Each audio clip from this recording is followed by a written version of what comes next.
Well, I think in the financial services area, there are two fundamental challenges. One is to regain consumer trust. There's no question that when we look in Western societies, across the US and the UK in particular, but throughout Europe as well, the challenge is about consumer trust. That has been lost in a fundamental way and needs to be regained.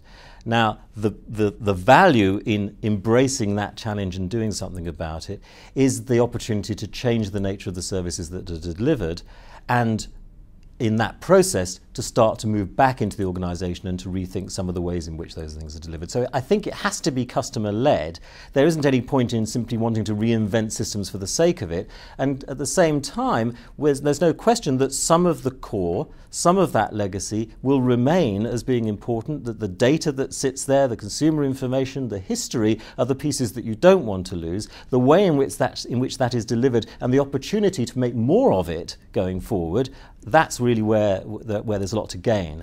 So when we think about new sorts of platforms, like, for example, Hadoop technology, which is a big data management system, it allows us to load in an entire history of trading that a company may have and start to perform data science activity on top of that kind of legacy in a way that's never been possible before, because the reduced cost of computing, the power of processing is now available to let us look into that history and start to see patterns and start to understand trends in a way that we haven't been able to do before. That's of immense value.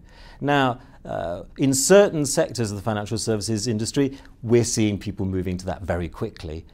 Some of the larger institutions obviously have bigger challenges in trying to get there.